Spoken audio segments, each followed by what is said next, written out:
Welcome back to the Dry Fire Journal. This is day 346. I have my 1911 with nothing in the magazine well and a very, very clear chamber.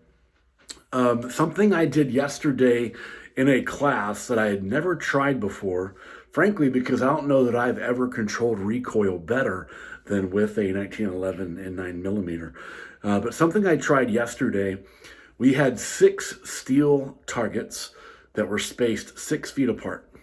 And so if I have target 1, 2, 3, 4, 5, 6, I was transitioning between target 1, skipping 2, and going to 3.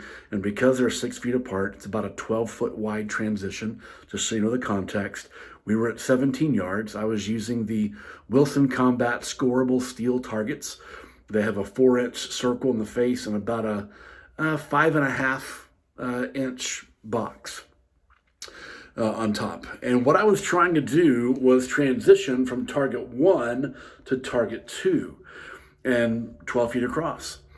And for the first time, because my recoil management is just superb with this gun, what I was trying to do was press the trigger and ride the recoil onto the next target.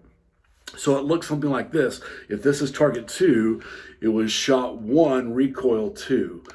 And not trying to do any kind of like reset management, just keeping contact with the trigger. I was able to get one of the fastest splits I've shot on a transition and have accuracy into the head box. And what's really cool about this is that if you are able to consistently track your dot or your front sight, and if you've been through some of my classes, you've learned how that works and how doable that is. You will arrive on target after your gun has recoiled. No matter how fast you move, no matter how good you are, you will arrive on target after your firearm has recoiled. And this is a different thought for me. Some of you might already do this. Some of you might have learned this somewhere else. It was just an experiment and a discovery for me to see the sight lift and keep my vision on the sight.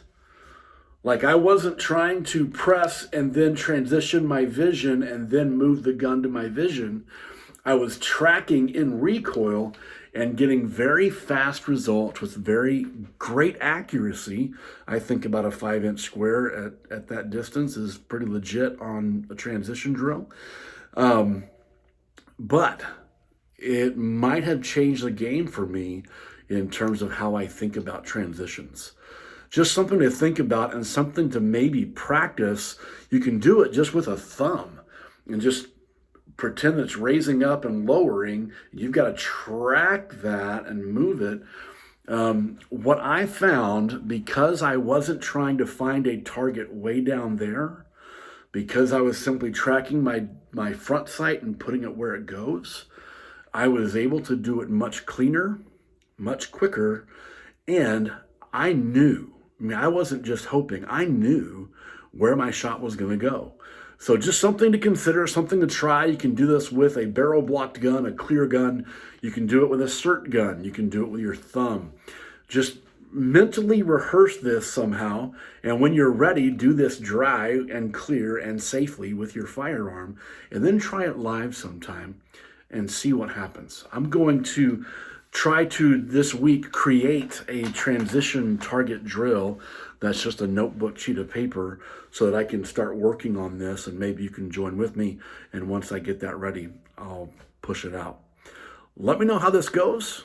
I'll see you tomorrow.